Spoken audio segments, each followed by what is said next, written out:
नक्षत्र। हम्म। एक minute. For example, जो नक्षत्र है कि मित्र नक्षत्र, प्रत्यय, मतलब 3, 5, 7, ये जो है होते हैं वो निगेटिव होते हैं, जो मूल हम्म। नक्षत्र है वहां से। वो एक मेथड है जो नक्षत्र की यूज की जाती है ट्रांजिशंस में। हम्म। दूसरी मेथड है सर्वतोभद्र चक्र में नक्षत्र यूज किए जाते हैं। तो एज अ पारंपरिक में भी करते हैं और केपी में भी किए जाते हैं। तो अलॉन्ग विद मेथड्स है। उसके हम्म। बाद नक्षत्र का उपयोग कृष्णमूर्ति पद्धति में एज अ जो फल देने वाला है उसके हिसाब से उसको देखा जाता है कि प्लैनेट खुद फल देते नहीं है, तो उसका नक्षत्र लॉर्ड फल देता है। तो नक्षत्र लॉर्ड किसमें बैठा है और कौन से नक्षत्र में है। So according to that we have to decide कि how planet will give the results. ठीक है, that is the Krishnamurti Paddhati method. Whereas in traditional, planets are considered more important. वो प्लैनेट्स कौन से नक्षत्र में है उसके हिसाब से इसको देखा जाना चाहिए। So planets are more important in traditional, and planet का नक्षत्र is more important in Krishnamurti method. That is the main difference over there. Okay. तो ऐसे बहुत सारे मेथड्स हैं। जैसे नक्षत्र के हर एक जो एस्पेक्ट्स है, जैसे उसका हमने देखा कि मुख कौन सा है, अधोमुख है कि तिर्यक मुख है, ऊर्ध्व है, तो उसके अलग अलग यूजेस है। मुहूर्त शास्त्र में उसके यूजेस किए जाते हैं कि आपको अगर वेल खोदनी है तो उसके लिए अधोमुख का नक्षत्र चाहिए। और अगर आपको घर बांध रहे हैं और उसके ऊपर एक स्लैब चढ़ाना है तो वो ऊर्ध्व ऊर्ध्व चाहिए, क्योंकि वो ऊपर की तरफ हम कर रहे हैं, लाइक दैट। फिर ऑन द लेवल जो है उसके लिए तिर्यक मुख यूज किया जाता है। फिर उसके जो आराध्य वृक्ष है, जैसा कि हमने पिछले एपिसोड में कहा था कि जो दर्द देता है वही दवा देता है। तो जैसे एग्जाम्पल है कि वृषभ में रोहिणी नक्षत्र है, तो सामान्यतः उन्हें ऐसा बहुत बार देखा गया है कि उनको मधुमेह होता है, डायबिटीज। तो डायबिटीज की दवा भी क्या है कि उसका जो आराध्य वृक्ष है जामुन ट्री, जांभळाचे झाड मराठीमध्ये म्हणतात, that jamun okay. Tree is the remedy for that. तो अच्छा। Not only the one jamun tree, but वो जामुन ट्री में आने वाले नक्षत्र के जो ग्रुप के पेड़ है, प्लांट्स है, तो वो भी कॉम्बिनेशन में उसमें यूज कर सकते हैं। तो ऐसे हर एक नक्षत्र का मतलब जो बीमारी है उसके ऊपर दवा भी उस आराध्य वृक्ष और उसके जो गट है, ग्रुप है, उसके प्लांट से की जाती है, या कॉम्बिनेशन ऑफ प्लांट्स उस ग्रुप के उसमें कर सकते हैं। This is very important aspect over there. उसके बाद में नक्षत्र के दान होते हैं। फिर नक्षत्र के दान क्या है, हर एक नक्षत्र के अलग अलग दान है। किसी का अन्न दान है, किसी का चप्पल दान दे, जैसे ज्येष्ठा नक्षत्र है तो उसके लिए क्या है कि चप्पल या शूज ये ऐसे दान देने के लिए उस नक्षत्र के लिए कहा गया है, विच क्रिएट्स गुड रिजल्ट्स, ऐसा पारंपरिक में माना जाता है। ओके। तो ऐसे बहुत सारे एस्पेक्ट्स है उसमें। सो नक्षत्र is a very bigger concept. Very. हाँ हाँ। और सर हर एक अभी एक एस्पेक्ट का बहुत। उपयोग हम समझ सकते हैं। ओके, तो एक बहुत इंटरेस्टिंग पॉइंट सर आपने बोला कि वृषभ राशि और उसका प्लांट है सर जाम्बुल, आप बोल रहे जाम्बुल प्लांट, राइट? हाँ, जामुन जामुन ट्री। हाँ, तो हमारे इसमें एक सिजिजियम जाम्बुलिकम करके एक दवाई है जो बनाई, जो हम लोग डायबिटीज के लिए प्रिस्क्राइब करते हैं। तो अगर वृषभ राशि होगी किसी की, और विच इज क्रिएटिंग प्रॉब्लम और डायबिटीज है उसको, तो देन आई थिंक सो ये प्लांट हम लोग रेकमेंड कर सकते हैं, बराबर है, according to yes you? Yes yes. तो सर उसमें हम लोग 6 सबलॉर्ड शुक्र, मतलब वो आप सबलॉर्ड कंसेप्ट में आप देखते हो उसमें, कि एसेंडेंट नहीं तो चंद्र नक्षत्र आप ज्यादा कंसीडर करते हैं उसमें फॉर डिसीज? एक्चुअली जैसे आपने वृषभ, हाँ हाँ, अभी हम we should have thinking of matter based thinking actually. अगर मैटर क्या है उसके हिसाब से देखना चाहिए। लेकिन जब हम कोई भी रोग का डायग्नोसिस करते हैं, निदान करते हैं, 6 का सबलॉट ही मेन है। और सपोर्टिव के लिए फिर फर्स्ट का सबलॉट देखना है, फिर 8 का भी सबलॉट देखना है। That is supportive houses. So KP में क्या है ओके, कि केपी में houses are very important. So combination of houses चाहिए, एक मेन हाउस और 2 सपोर्टिव हाउसेस। तो 6 का ओके, सबलॉट बताएगा कि आपको क्या तकलीफ है, क्या प्रॉब्लम है। और फिर उसमें 1 और 8 का क्या सबलॉट भी बताएंगे कि वो कहाँ तक चलेगा, कितना चलेगा, वगैरह वगैरह। तो सर तो फॉर एग्जांपल, किसी के केस में लेट्स से 6 सबलॉर्ड का नक्षत्र अगर हम लोग रोहिणी मानेंगे, तो फिर चांसेस हाँ, ऑफ हिम डेवलपिंग डायबिटीज बढ़ जाएगा, ऐसे आप हम लोग बोल सकते हैं? यस यस, हाँ। देयर आर चांसेस ज्यादा है कि उसको माउथ से रिलेटेड हम्म। ऐसे कुछ प्रॉब्लम्स उसमें उसको हो सकते हैं। Diabetes only the one of the problem, there are so many. So उसकी लिस्टिंग हमें करके फिर उसके ऊपर सोच कर फिर एक पॉइंट पर तक पहुंचना होगा ऐसे। वही थोड़ा कंसेप्ट जानना जरूरी था, मतलब लोगों के लिए। और सर जो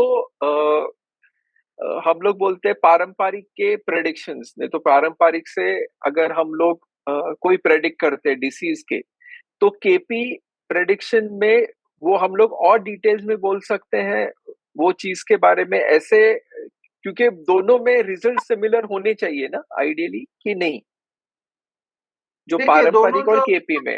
हाँ। एक्चुअली दोनों का रिजल्ट एक ही आएगा, जितने दोनों का अगर बहुत अच्छी तरह अभ्यास किया है तो हम्म। डायग्नोसिस एक ही आना चाहिए। भले मेथड हाँ। अलग अलग है। जैसे अभी मेडिकल फील्ड में होम्योपैथी एक मेथड है, एलोपैथी है, आयुर्वेद है, हम्म।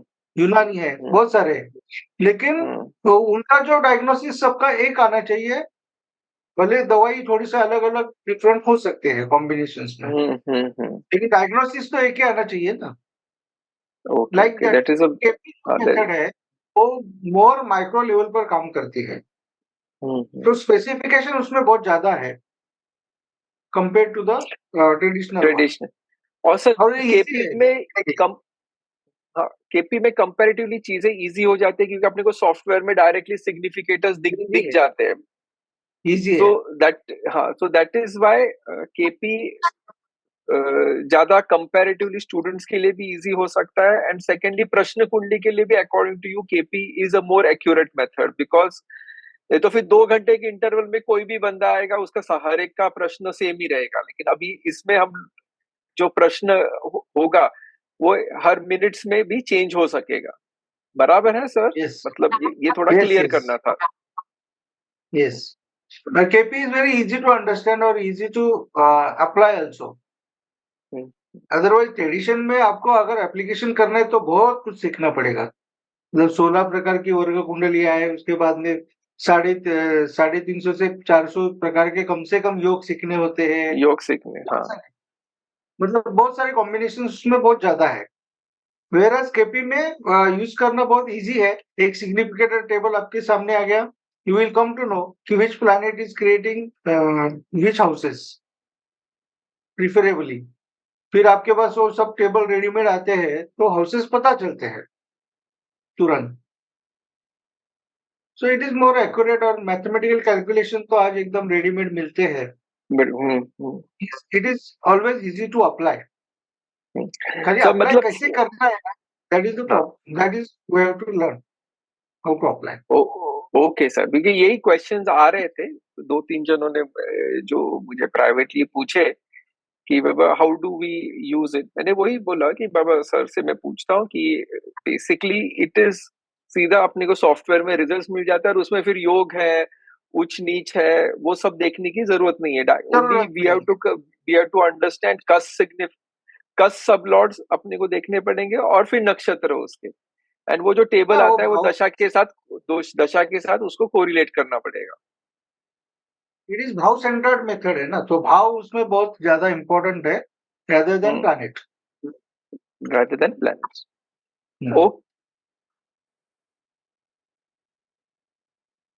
आपकी आवाज नहीं आ रही. हाँ sir, we will go ahead. We can go ahead. Okay. चलो let's start. I welcome all of you. जो भी ज्वाइन हो गए वो सबका मैं स्वागत करता हूँ नक्षत्र सीरीज के दूसरे भाग में. सर यस सर, अभी जो आपने बोला है ना, भाव से ज्यादा इम्पोर्टेंट है ना, प्लैनेट नहीं. इसको सर एक बार समझाएंगे सर?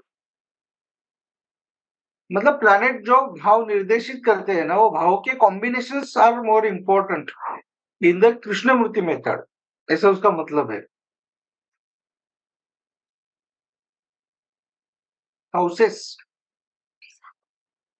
हम लोग क्वेश्चंस अभी एक बार सर को just let him finish this presentation, then हम लोग वापस एक बार क्वेश्चन आंसर्स कर लेंगे. तो वो हम लोग लाइव एग्जांपल्स के साथ दिखा देंगे चार्ट कि what do you mean by कस भाव, एंड जो सॉफ्टवेयर मैंने जो दिखाया था वो वापस हम लोग एक बार दिखा. Sir please carry on. Okay.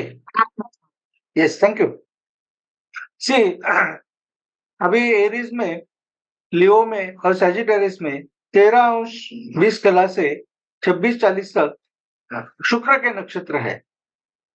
अभी लेकिन ये तीनों शुक्र के हैं, इन नक्षत्रों का लॉर्ड शुक्र है, लेकिन ये तीनों कैसे अलग अलग है कि जब हम एरीज में देखेंगे तो उसको शुक्र और मंगल, क्योंकि मंगल की राशि है, तो मंगल और शुक्र ऐसे समझना होगा.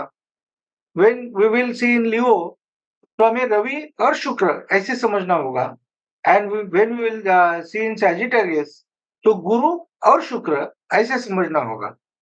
उसी तरह से उनके जो तत्व है, एक फायर एलिमेंट है, तीनों फायर एलिमेंट है, लेकिन उनके जो क्वालिटीज है, मूवेबल, रिमूवेबल और डुअल, ये इसको भी हमें याद रखना है.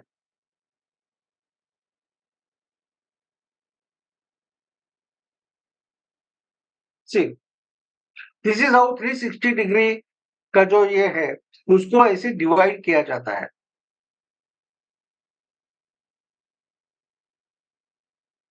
12 जोडियक साइंस जो है, 12 राशि, तो ईच राशि इज कंसिस्ट ऑफ 30 डिग्री. तो 12 into 30 is 360 degree.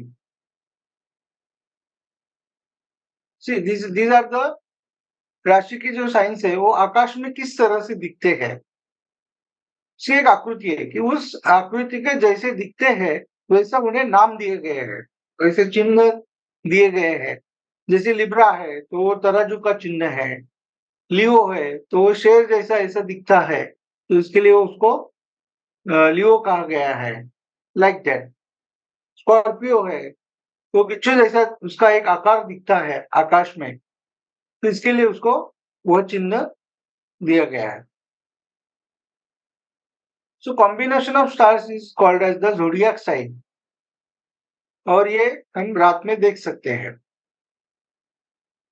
C this is how 12 राशिज आर देयर.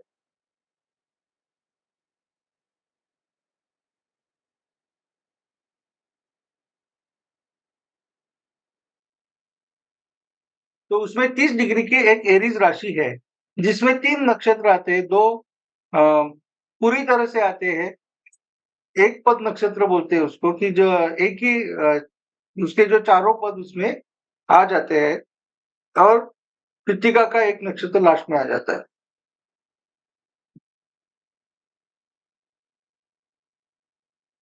तो राशि का एक पार्ट है नक्षत्र, जो एक कंस्टेलेशंस दिखते हैं हमें आकाश में.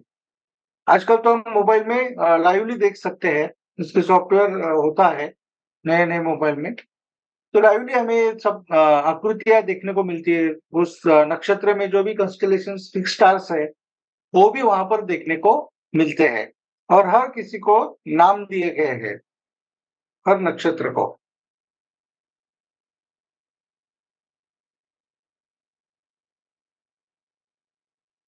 जैसे मेष राशि में अश्विनी है, जो केतु का नक्षत्र है, जो लास्ट टाइम हमने उसके बारे में चर्चा की.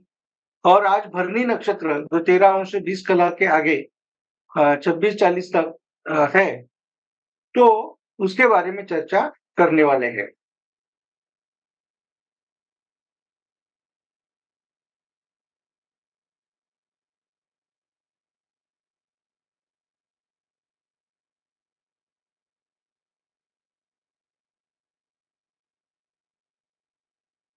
तो मतलब सर ये सुपर इम्पोज किया तो it is now we can see कि 12 राशियां और 27 नक्षत्र कैसे दिखते हैं, ऐसा है?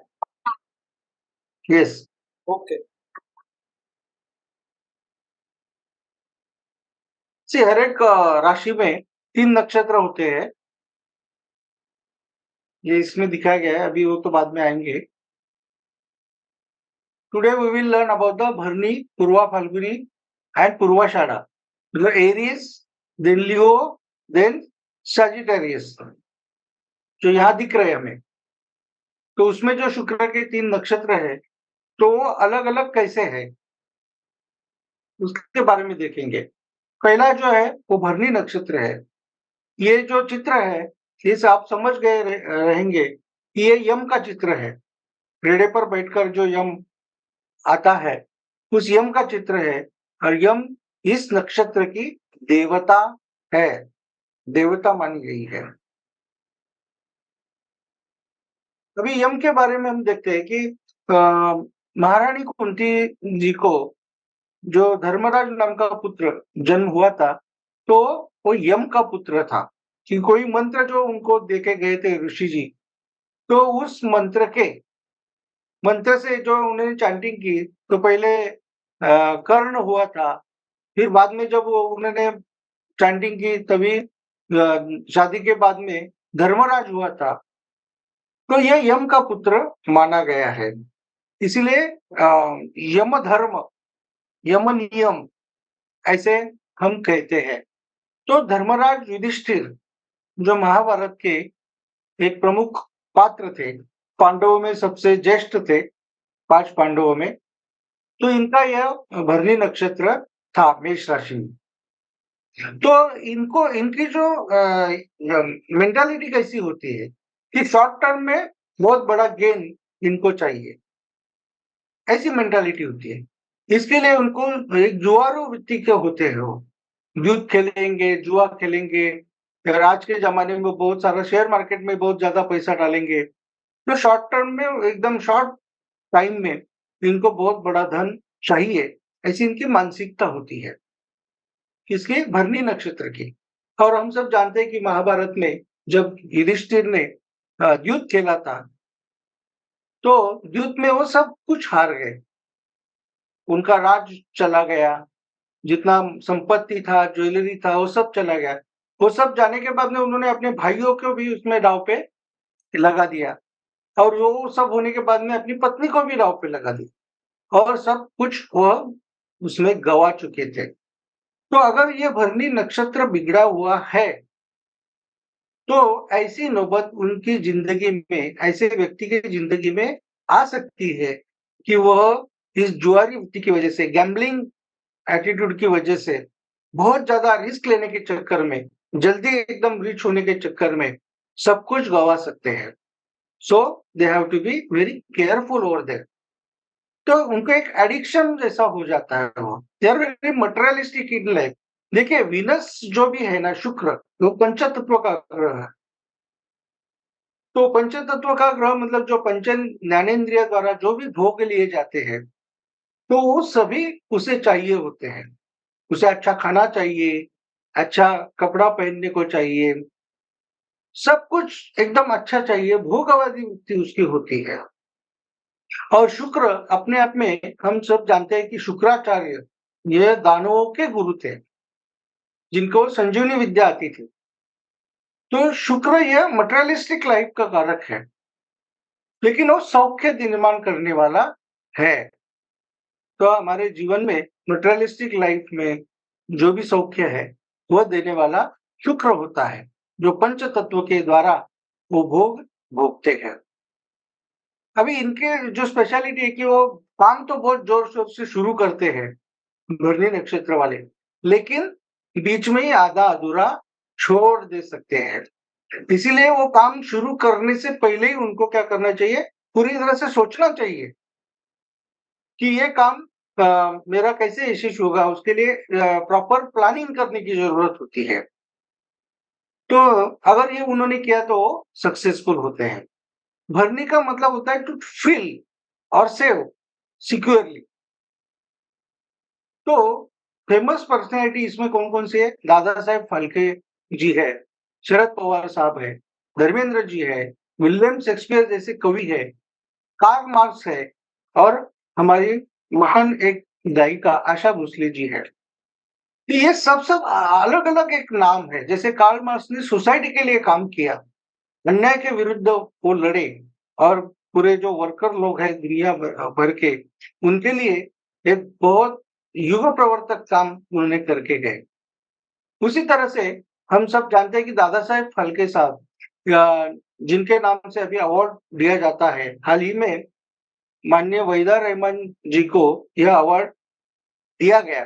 तो ये दादा साहेब फाल्के कौन थे? तो हमारे भारतीय चित्रपट सृष्टि के जनक जिनको माना जाता है।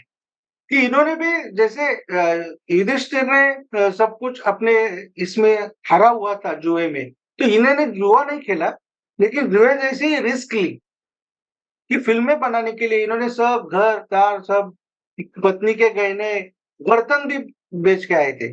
मतलब मराठी में एक पिक्चर उनके जीवन के ऊपर बहुत अच्छी पिक्चर हरिश्चंद्राची फैक्ट्री, ज़रूर देखने जैसा पिक्चर है। तो उनके उसमें इतना जज़्बा था कि अरे मैं कुछ ना कुछ करूँगा।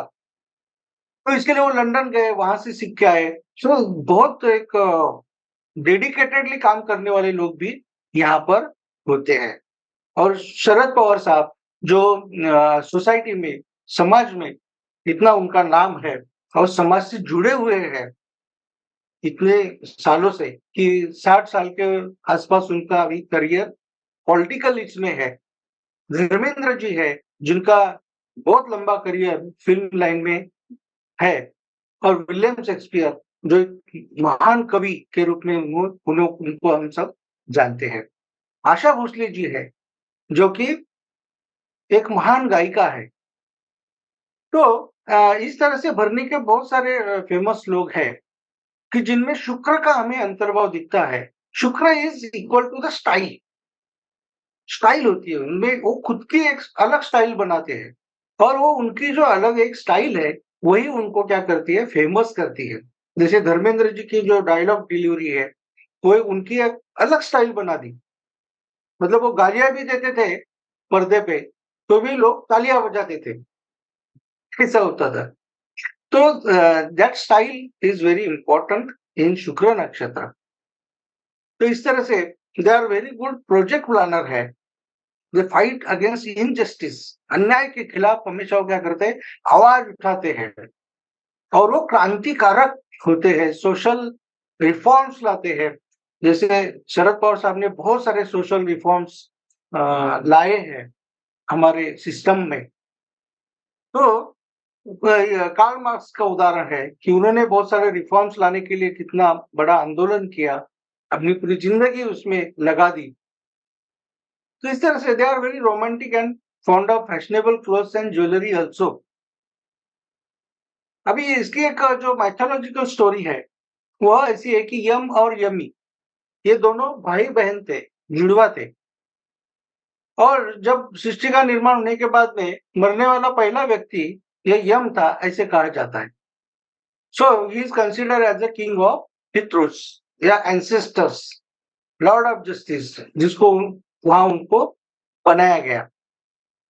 और ऐसा कहा जाता है कि वो भाई बहन में इतना प्यार था कि यम के चले जाने के बाद में वो यमी उनकी जो बहन है वो इतना रोई कि उनके आंसुओं से यमुना नदी का उगम हो गया, वो नदी बन गई। इसके लिए उसको यमुना नाम दिया गया। ऐसे कई स्टोरीज में हमें देखने को मिलता है।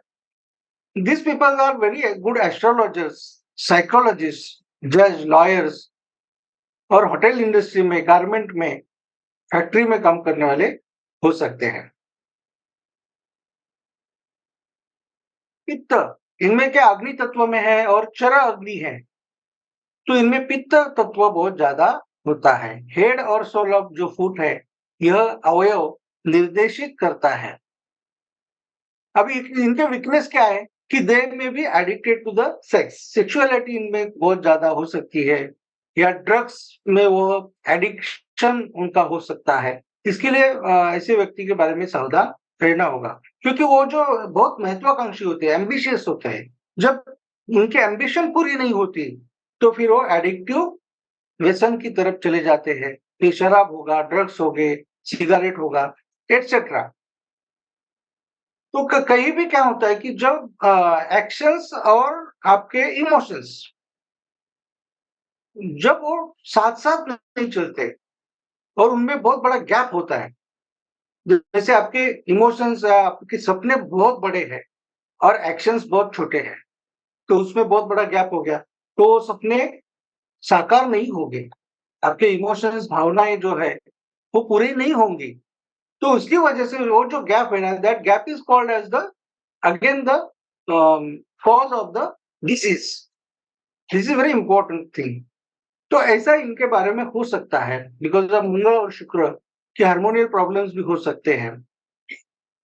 So they are very impatient sometimes, they are very judgemental होते हो, और एक्सट्रीम कभी कभी लेवल तक जा सकते हैं।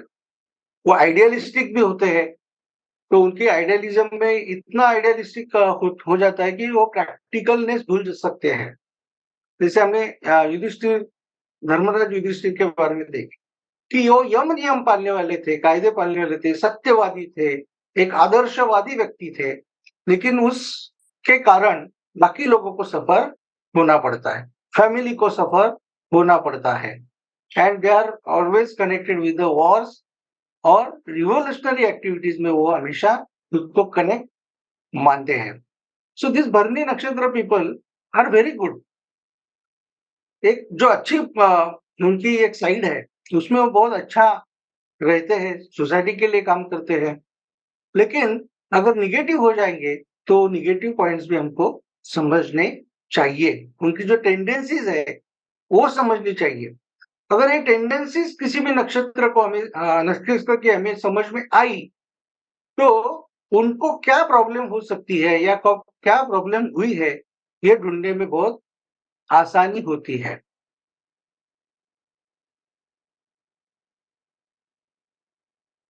सेकंड, अभी जो सेकंड शुक्र का नक्षत्र है वो लियो में है, जिसको कहा जाता है पूर्वा फाल्गुनी, जिसकी देवता भग नामक की देवता है। भग यह 12 आदित्यों में से एक आदित्य है, सूर्य है, वो देवता है। तो पूर्वा फाल्गुनी का मतलब क्या होता है कि, है ना, क्या फाल्गुनी का मतलब होता है बहुत गुणी व्यक्तित्व होना। और ये इसकी जो देवता भग है वह बहुत ही ऑस्पिशियस मानी जाती है।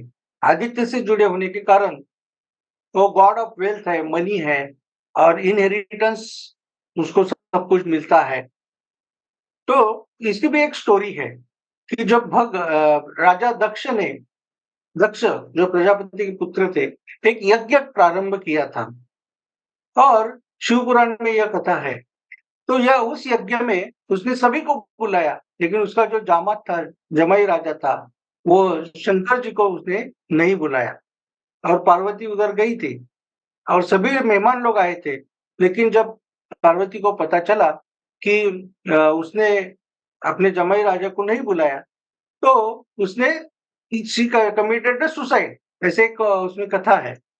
फिर वहां भगवान शिव आ गए और उन्होंने ये सब सुनने के बाद में ही गॉट रियली मैड, और उन्होंने वीरभद्र और भद्रकाली को वो सब यज्ञ को डिस्ट्रॉय करने के लिए भेज दिया और दक्ष को मारने के लिए भेज दिया।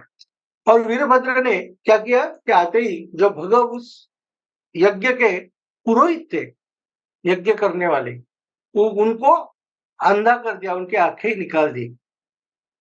सो Bhagat started giving out the wealth blindly, ऐसा समझा जाता है, क्योंकि उनके आंखें नहीं है। इसके लिए जो भी उनकी आराधना करता है, तो उन्हें वह जो भी संपत्ति चाहिए वो कुछ भी सोच विचार न करते हुए देते हैं, ऐसे माना जाता है। सो वो कुछ इवेल्यूशन नहीं करते हैं कि उस व्यक्ति की प्यूरिटी है कि नहीं, डिवोशन कितना है और वो उसके लायक है कि नहीं, कुछ पता नहीं, तो वो कर देते हैं। तो इस तरह से वो भग नाम का जो आदित्य देवता है, उसका एक संदर्भ पुराणों में आता है।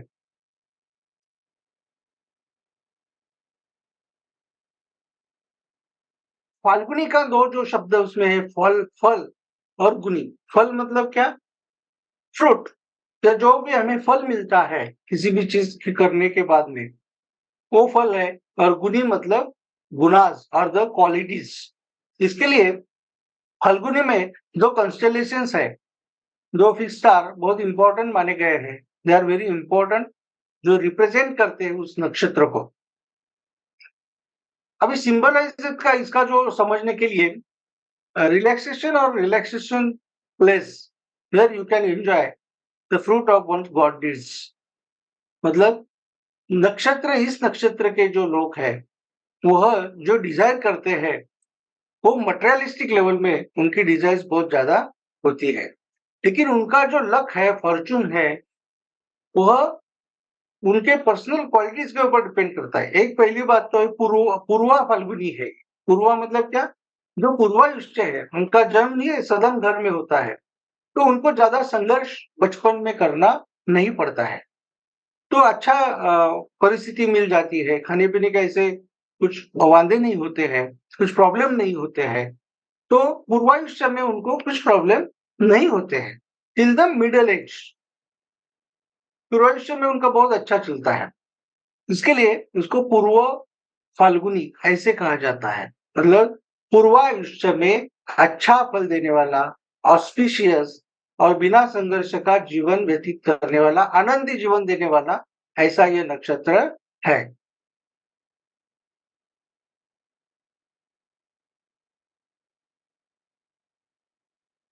अभी वो जब उनके बारे में एक ऐसा कहा जाता है कि वो जब कोई काम करते हैं तो उनको उस प्रॉब्लम का सॉल्यूशन नहीं मिलता है, लेकिन जब उस काम को वो अपने मन से निकाल देते हैं, तब उनको उसका सॉल्यूशन मिल जाता है।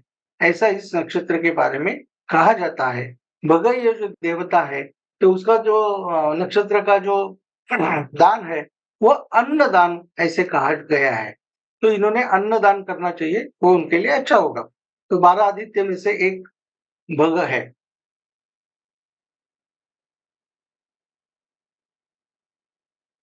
और ये कभी चिंता नहीं करते हैं, they are very comfortable people.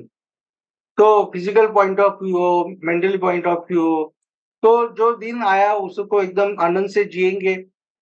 बहुत ज्यादा भविष्य की तरफ ही चिंता नहीं करेंगे, या अपने भूतकाल को याद करके भी दुखी नहीं होंगे।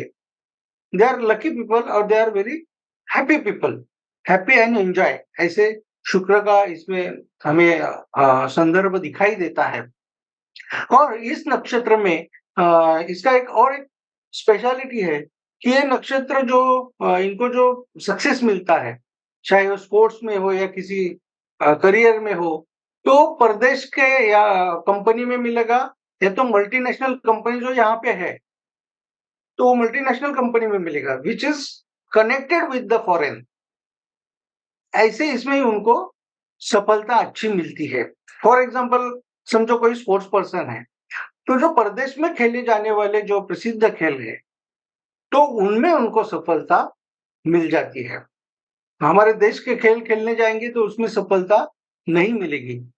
अगर कोई इंजीनियर है, तो वो इंजीनियर को इंडियन कंपनी में सफलता नहीं मिलेगी, या बहुत ज्यादा ऊंचा उनको जो अधिकार योग है, वो शायद नहीं मिलेगा। लेकिन अगर वो मल्टीनेशनल कंपनी ज्वाइन करेंगे या फॉरेन में जाएंगे, तो वो ज्यादा यशस्वी हो सकते हैं। तो इसलिए यहाँ पे जो अधिकार मिलने वाला है, उसके लिए उनको फॉरेन कनेक्शन वहां पे आना चाहिए किसी न किसी रूप से। जैसे स्पोर्ट्स का मैंने कहा कि परदेशी जो खेल है, जैसे अभी क्रिकेट या हमारे देश का खेल नहीं है, या बैडमिंटन है, जो भी है, उसी तरह से उसका विचार ऐसा करना चाहिए। क्योंकि ऐसे बहुत बार देखा गया है कि पूर्व फाल्गुनी के नक्षत्र के अंडर आने वाले व्यक्ति, उनको परदेशी खेलों में बहुत ज्यादा सक्सेस मिलता है, या परदेश से जुड़े होने के बाद में उनका सक्सेस बहुत बढ़ जाता है।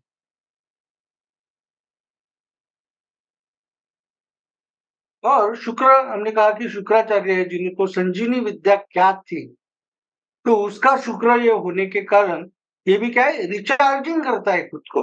शुक्र इज अ रिचार्जर। तो हमारी जिंदगी में शुक्र इज वेरी इंपॉर्टेंट। जो हमारे हॉबीज है, अगर वो स्पोर्ट्स है, म्यूजिक है, डांस है, ये सभी शुक्र के अंदर आते हैं। तो वो क्या करते हैं, हमको रिचार्ज करते हैं। जब हम कोई एक काम करके जब घर पे आते हैं तो थके हुए होते हैं, तो खुद को रिचार्ज करने के लिए कोई टीवी देखेगा, कोई सीरियल देखेंगे, कोई डांस करेंगे, कोई गाना गाएंगे, कोई कुछ खेल खेलेंगे, जैसे चेस का खेल है या कुछ बैडमिंटन जैसा खेल है। तो वो उनको रिचार्ज करने की कैपेसिटी रखता है कि that is very important aspect. तो शुक्र हमें रिचार्ज करता है, तो हमारे जीवन में आनंद निर्माण करता है। तो सबको हमें पता है कि फिल्म जो दिखाई जा रही है या सीरियल जो दिखाई जा रही है, वो सब झूठा है, वो काल्पनिक है। लेकिन तो भी सब लोग चाव से देखते हैं ना, फिल्में देखते हैं, फिर नाटक देखते हैं, सीरियल्स देखते हैं, सब कुछ देखते हैं। तो ये शुक्र का एक अपना क्या है, ग्लैमर है। शुक्र is connected with the glamour, और उस ग्लैमर को हमें जीवन में आनंद निर्माण करने के लिए यूज करना चाहिए।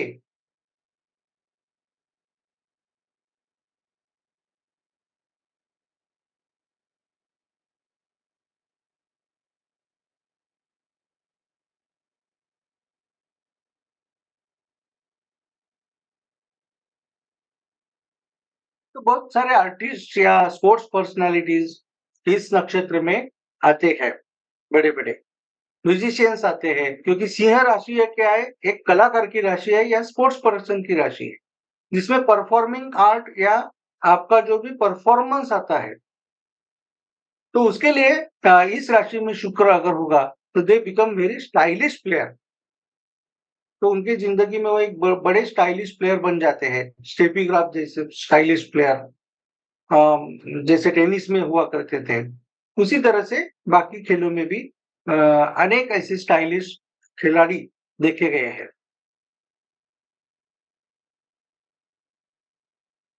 लेकिन उसके बाद में धनु राशि में सेजिटेरियस मतलब गुरु, गुरु के अंदर शुक्र।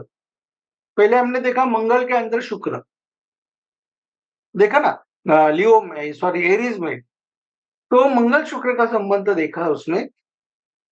उसके बाद में रवि और शुक्र, रवि की राशि और शुक्र का नक्षत्र, तो उसमें रवि के बहुत सारे गुण आ जाते हैं, जैसे एडमिनिस्ट्रेशन है, मैनेजमेंट है, वगैरह वगैरह। तो मैनेजमेंट बहुत अच्छा कर सकते हैं। उसके बाद में सेजिटेरियस में जो नक्षत्र है दैट इज पूर्वाषाढ़ा नक्षत्र। तो पूर्वाषाढ़ा नक्षत्र कैसा है, ये भी शुभ नक्षत्र माना गया है, और ये भी पूर्व, पूर्व मतलब क्या, पूर्वायुष्य में कल्याण करने वाला होता है।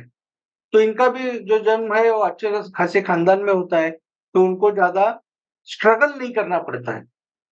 जैसे शनि के नक्षत्र वालों को बहुत ज्यादा स्ट्रगल करना पड़ता है, हार्ड वर्क करना पड़ता है, कठिनाइयां झेलनी पड़ती है, वैसे शुक्र वालों को कठिनाइयां नहीं झेलनी पड़ती, क्योंकि उनको इनहेरेंट सब कुछ मिल जाता है। पित्त, अभी ये तीनों जो नक्षत्र है वो अधोमुख नक्षत्र कहे जाते हैं। अधो मतलब जमीन के अंदर किए जाने वाले जो भी काम है, मतलब आपको खान माइंस ये करना है, तो इस नक्षत्र में तीनों में हो सकता है। कि आपको वेल ये करना है, बोरवेल करना है, तो ये तीनों अधोमुख नक्षत्र में करना उचित होगा, अच्छा होगा। और शुक्र एज इट इज वो राजस तत्व का है, राजस है, उसको सब भोग चाहिए, मटेरियलिस्टिक है, लग्जरी चाहिए उसको, ठीक है। उसके बाद में पूर्वाषाढ़ा नक्षत्र जो गुरु और शुक्र ऐसे आता है, तो ये धनु राशि का जो चिन्ह है वो एक धनुष्य बाण लिए हुए, प्रत्यंचा ताने हुए एक व्यक्ति है जो युद्ध लड़ने के लिए तैयार है, ऐसा ही है। और इसके आर्चर में बहुत सारे बाण है, तो उसमें से एक बाण है पूर्वाषाढ़ा नक्षत्र, जिसका लॉर्ड शुक्र होता है। They are wealthy healthy and wealthy people. वो भी अन्याय के खिलाफ लड़ने वाले होते हैं, लेकिन दोनों बाजू से विचार करने वाले, बैलेंसिंग भी होते हैं। अभी इस नक्षत्र का जो देवता है वह है उदक। उदक मतलब क्या? उदक का अर्थ आपने अगर इसमें देखा तो पानी होता है, लेकिन कौन सा पानी? होली वाटर, तीर्थ का। कोई भी तीर्थ में जो नदियां बहती हैं, उन तीर्थों से पानी लाया जाता है और that is used as the holy water. उसको फिर उसकी जो इसके लिए कहा गया है कि कोई भी आप काशी में जाओ या किसी भी यात्रा करने के लिए जब जाते हैं और वहां से वो जो जल लाते हैं, तो वो जल लाने के बाद में उसका शांति, उदक शांति करना चाहिए। तो उन देवताओं को आह्वान करके उसमें फिर वो बसते हैं, ऐसा माना गया है। तो इसके लिए उदक मतलब होली वाटर, स्पिरिचुअल वाटर, जो क्लींजिंग करता है, प्यूरिफिकेशन करता है, कि हमारे घर में भी थोड़ा छिड़क दो ऐसा वाटर। गंगा जल है, इसके लिए गंगा जल छिड़कते हैं ना घर में। तो उसको क्यों करते हैं? क्योंकि उससे वो इंसेक्ट्स भी ज्यादा, जो माइक्रो ऑर्गेनिजम्स है, वो होते नहीं, ऐसा साइंस ने भी सिद्ध किया है। तो उसमें ऐसे तत्व होते हैं कि जिसकी वजह से ये जो छोटे-छोटे जीवाणु, विषाणु है, वह ज़्यादा मात्रा में पनप नहीं सकते हैं और वो प्यूरिफिकेशन करते हैं, क्लींजिंग करते हैं। So that is the transformative quality of the Purvashadha. तो वही क्वालिटी पूर्वाषाढ़ा नक्षत्र में भी है कि प्यूरिफिकेशन करने की, एक होलीनेस निर्माण करने की। तो उसको एक कॉस्मिक एक आशीर्वाद दिया गया है। अभी पानी की और एक देवता जो है उसको वरुण माना जाता है, वरुण, जो इस नक्षत्र की देवता भी सेकेंडरी लेवल में मानी गई है। तो वरुण देवता समंदर के देवता है। वरुण देवता जो पानी से रिलेटेड है, जो रक्षण करती है। तो समंदर को जो एक उसकी जो एक रेखा है, उसके आगे वो आने नहीं देता, ऐसा समझा जाता है। जो रेन का मतलब बारिश का निर्माण करता है, जहाँ से क्लाउड्स बनते हैं, फिर आगे वो डेवलप होकर फिर रेन आता है, फिर उससे हमें पानी मिलता है, खेती होती है। So they are one of the most powerful elements in the nature, इसलिए वो बहुत ही इंपॉर्टेंट है। तो हमारे घर में कभी भी जब शुभ कार्य हो, कोई यज्ञ हो, कुछ भी जब हवन वगैरह ये किया जाता है, तो तब वरुण देवता को आवाहन किया जाता है कि आप यहाँ आकर बसिए और हमारा ये जो शुभ कार्य है वो पार करने में हमें मदद कीजिए। तो इसके लिए पूजा में हम कलश रखते हैं, तो उसमें जो वाटर रखते हैं कलश में, तो वहां आह्वान करके उस पानी में उसको देवता को बुलाते हैं। तो इसका एक अपना महत्व है। ये दक्ष जो प्रजापति का लड़का था, वो सती का फादर था, तो वो बहुत ही इंपॉर्टेंट था। डिस्प्लेजर जो शिवा ने मतलब भगवान शंकर उसके ऊपर क्या हो गए थे, बहुत नाराज हो गए थे। So he was beheaded on that time. तो उसको फिर गोट का वगैरह सर लगाया गया वगैरह वगैरह, बहुत सारी कथाएं उसमें है, आर नॉट सो इम्पोर्टेंट। फिर एलिफेंट का एक टस्क, उसको भी ये भी माना जाता है कि which is originally coming from the inside out, बाहर आकर वो क्या करती है, बहुत सारा काम हाथी का करती है। तो उसका भी एक उपमा उसको दिया गया है। These are all the symbols of the नक्षत्र।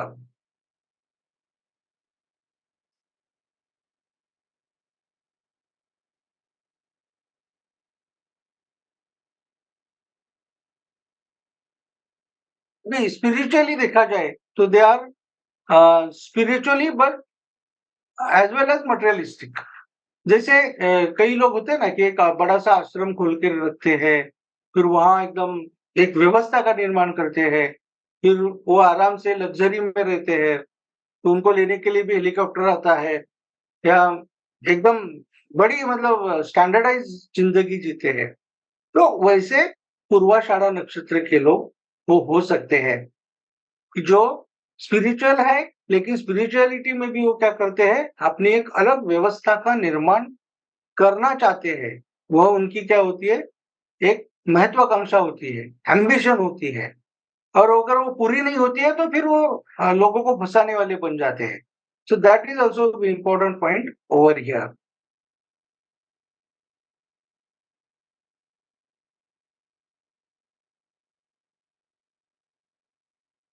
और इनका जो नेचर है वो एक इंडिपेंडेंट है, स्वतंत्र वृत्ति के होते हैं। तो ये किसी के द्वारा मैनिपुलेट नहीं होंगे, या कोई उनको मैनिपुलेट नहीं कर सकता है।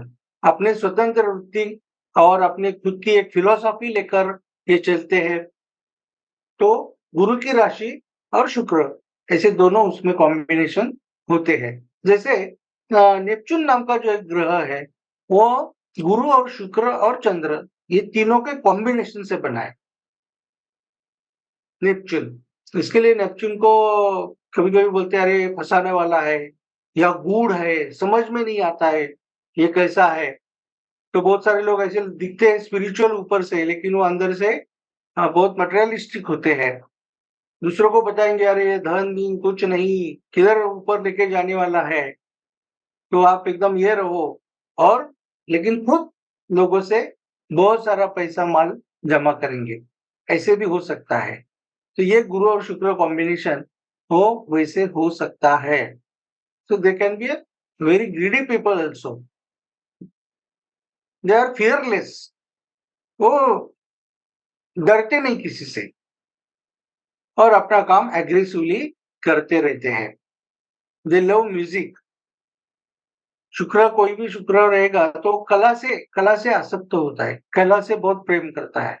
तो कला तो 64 प्रकार की कलाएं हैं, तो उसमें से किसी न किसी कला के ऊपर उसको बहुत अच्छा लगता है।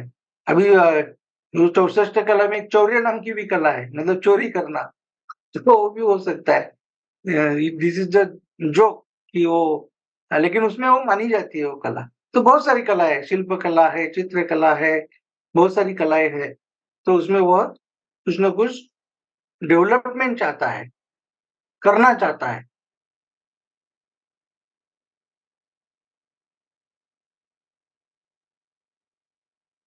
इनको फेम, वेल्थ, सब प्रोस्पेरिटी, सब कुछ मिल जाती है, लेकिन दूसरों के सहारे उनको सहारा लेना पड़ता है, क्योंकि ये ड्यूअल राशि में है ना। तो ड्यूअल राशि में होने के कारण वो अकेले के दम पर कुछ कर नहीं सकते। तो लोगों का सहारा लेकर, किसी पॉलिटिकल लोगों का सहारा लेंगे, किसी ब्यूरोक्रेट्स का सहारा लेंगे, समाज के कुछ जो बड़े वजनदार लोग हैं उनका सहारा लेंगे, और उनका सहारा लेके आगे बढ़ने की कोशिश ये लोग करते हैं। सो इनको समझना इतना ईज़ी नहीं होता है। ये थाइज़ का जो थाइज़, हिप्स और ये जो स्पाइन, ये जो अवयव है, ये जो भाग है शरीर के, उसके ऊपर इसका अमल ज़्यादा होता है, इस शुक्र के नक्षत्र का। और ये पानी से जुड़े हुए वो काम करने में सक्षम होते हैं, क्योंकि इसकी जो देवता है वही क्या है, पानी से जुड़ी हुई है, उदक है। मतलब उदक और वरुण दोनों है। इसके लिए एक्वाटिक रिलेटेड कोई भी जो जॉब है, बिज़नेसेस है, ये लोग बहुत ज़्यादा अच्छी तरह से कर सकते हैं।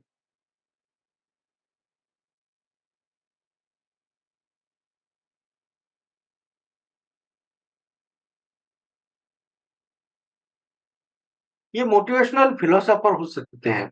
मतलब जो इंस्पिरेशनल स्पीचेस देने वाले हैं ना, कि जो दूसरों को एकदम एक अच्छा पैकेज लेकर आते हैं, कि बहुत अच्छी स्टोरी सुनाएँगे, फिर उस प्रिंसिपल को लोगों को बताएँगे। तो ये इसके अंदर आते हैं। One who gives the advice और प्रीचेस और फिलॉसफीज, वो बताने वाले लोगों को। फिर वो फिर उनकी कभी-कभी योजनाएँ जो वाली ऐसी होती है कि चलो हमारा 199 का कोर्स करो और करोड़पति बन जाओ। अभी इज इट पॉसिबल? तो टॉल क्लेम्स करने वाले लोग भी यहाँ पे होते हैं कि 199 का कोर्स करो और करोड़पति बन गया। तो ऐसे होता नहीं है। हमें जीवन में प्रगति करने के लिए क्या चाहिए? खुद मेहनत करनी पड़ती है और टेक्निक्स यूज़ करने पड़ते हैं, तभी जाके हम जीवन में प्रगति कर सकते हैं। तो इनके वो टॉल क्लेम्स के झांसे में लोगों को नहीं आना चाहिए। और ट्रैवल इंडस्ट्री में भी ये लोग बहुत अच्छा काम करते हैं। They are very good speakers. इसके लिए इनकी जो वाणी है, वो वाणी में एक शक्ति होती है। उससे वो क्या करते हैं, लोगों को आकर्षित कर लेते हैं और आकर्षित करके फिर अपना वो बिजनेस बढ़ाएंगे, एक्टिविटीज बढ़ाएंगे। इस तरह से इनका काम चलते रहता है। So these are all the nakshatra of Venus. जो हमने 3 नक्षत्र देखे, ये बेसिक लेवल पे है अभी एकदम थोड़ा सा।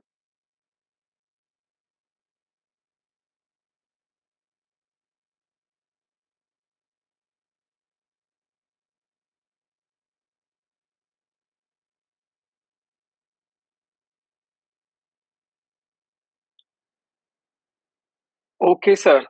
Thanks a lot. And this presentation is made by our my very good friend Mr. Narendra Marve जी, जो इधर उपस्थित है। Thank you Narendra. उन्होंने एक बहुत सिंप्लीफिकेशन करने की कोशिश की। Yes sir, over to doctor. Okay. Thank you, sir. Thank you, Narendra ji, for making an excellent presentation. Now, to summarize, I would like Mr. Sanjay's sir's also opinion on this as far as medical prospectus, so that other students also can understand this. So I'll just share my screen.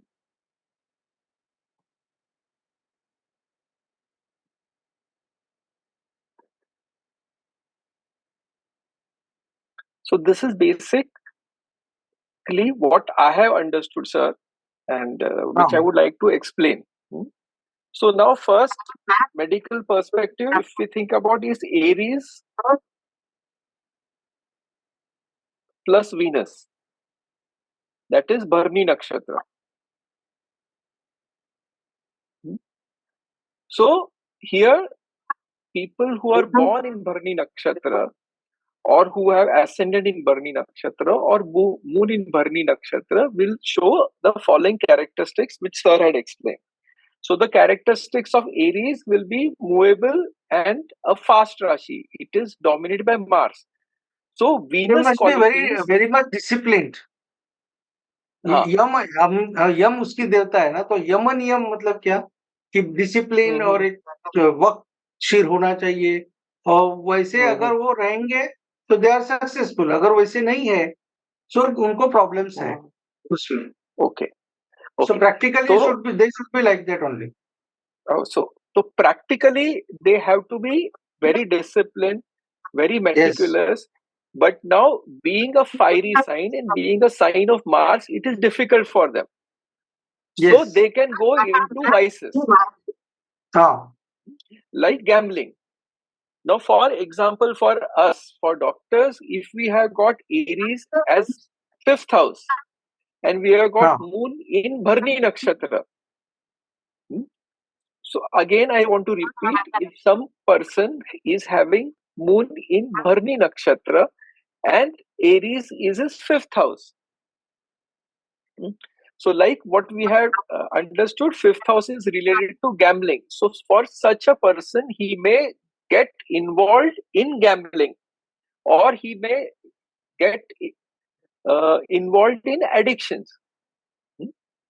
So for him to control himself would be difficult. So he may be involved in stock market. So something called sattebazi or day traders, right, sir? Yes. So you have to understand the combination. So the speed and Venus quality and sensuality, sexuality with that, where the speed becomes important for them.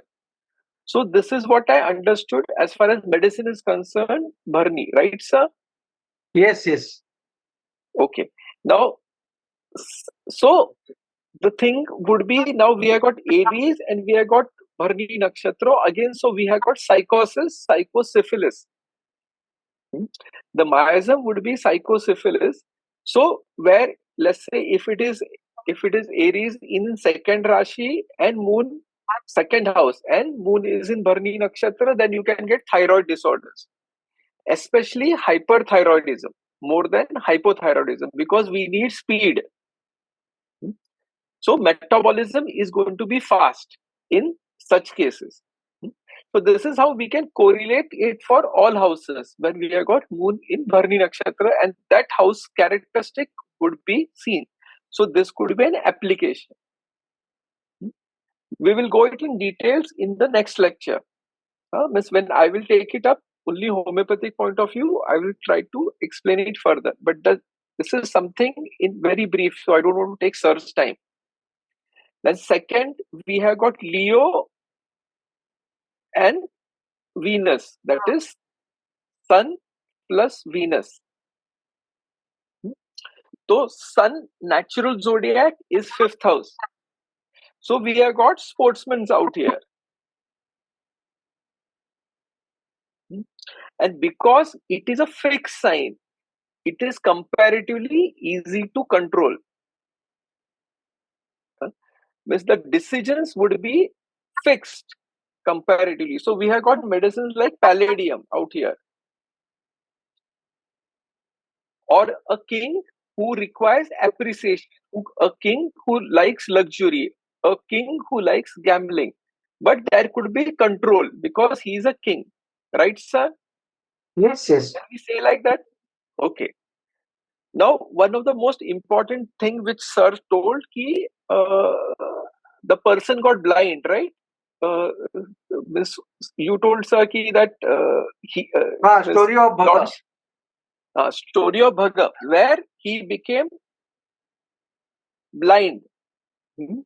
So we have seen in camps and we have seen in patients, sun is related to sight. Yes. So if this nakshatra, Purva Falguni is damaged, or let's say we have got Rahu in Purva Falguni nakshatra. Yes. So we can suspect blindness. Right, sir? Can it be? Yes, I'm just trying to correlate the logic. Yes, that is one of the possibility. But his sight can be restored as Bhaga's restored after that. After, yes. So it can be restored. So think of blindness and what medicines you can give in this Rashi. We can think about a remedy which is related to Sun and Venus, and we can restore the sight of this person because it is possible to do it. Yes. Third, we have got Jupiter plus Venus, that is in Sagittarius, that is Purva Ashada. So here we have got Jupiter who has got Venus qualities. So we have got a teacher who has got Venus qualities, like sir said, that he can, let's say he can sit on a throne, or he can have a luxurious ashram, and he can be somebody like Osho, sir. Can it be? Can we think about it? We can say that. We can say like somebody like Osho, who was a religious, who was a preacher, as well as he was fond of luxuries. He had got Maxim Rolls-Royce cars. His ashram is one of a kind. Even in Ohio, in US, it was, and majority of rich people were associated with Osho. So you can, and he used to propagate free sex. Yes. So again, we have got Jupiter and Venus combination. So so we can think of a pseudo diligent person who may be behind money, or who can be disciplined, or like I had students who had attended my classes in traditional astrology. What I had told about Shukracharya is guru of Danavs or guru of Rakshasas. So for him to control, how do we control Rakshasa? कि Baba, you don't do violence, but then you can enjoy materialistic things like woman, wine, sex, money. So this is how Shukracharya was able to control Danavs or Rakshas community. So here in Kali Yuga, I think so this quality becomes more important. So we have lot of gurus who are pseudo diligent or who present as Venus. So we can think about Osho. So I think this summarizes it. We will again go through in detail, right, sir? Anything you want to add in this summary, or do you feel it is okay? Excellent, sir. Very good. Very nice. Yes. Means they are using religion or their philosophies for their luxury or materialistic life. For their materialistic life, or they may say that it is pura, or they may say that you don't need to go for sannyas. You can enjoy your life and still achieve spirituality. That could be a nutshell, that you can enjoy your life as well as Sambhog se samadhi. Sambhog se samadhi, right? Means you can, the preaching was from dance, you can attend, you can do meditation. So this was all the preachings of Osho. So it was all related to Venus. So we can identify the disease. The most important for us would be Bharni Nakshatra. I think so that would be a syphilitic part. And we have out here Sun Nakshatra or Purva Falguni, where sight is concerned. So look at these two nakshatras when you see blind people, specifically children or who are blind, or whom you feel that you can get them out of blindness. So we can think about that remedies. And sir, Jambulikam, you told me Jambul, which was it was related to Bharni, right? Jambul was related to Rohini Nakshatra, Vrishab Rashi. To Rohini. भरनी के साथ में जो related है ना, वो आंवला है. ओके. भरनी. फिर पूर्वा फाल्गुनी के साथ में रिलेटेड है पलाश, मतलब पलस का पेड़ है, जिसको मराठी में पलस बोला जाता है, पलाश बोलते हैं. ओके. संस्कृत में वो है. And so this one, last one, Purvashadha, that is वेद का एक पेड़ है, और अशोक का पेड़ भी उसमें आता है. ओके. अशोका और वेद का पेड़. वेद, हाँ. So now retrospectively, okay. So retrospectively, we can find the families of all these plants and see if the mentality of the person is matching with that family. Yes. So that is how we can use this in this concept in our practice as far as nakshatra is concerned. Now, so there are few South Indian people who don't understand Hindi at all. So what I'll do, I will translate sir's lecture in English, most probably tomorrow on Sunday, the salient points, and we will just go through it once more. Okay. Thank you, sir. Thanks a lot, sir. Yes. Thank you. Anybody has any questions? So we have got 5 minutes maximum, right? We don't want to take up sir's time. So any questions, please ask sir.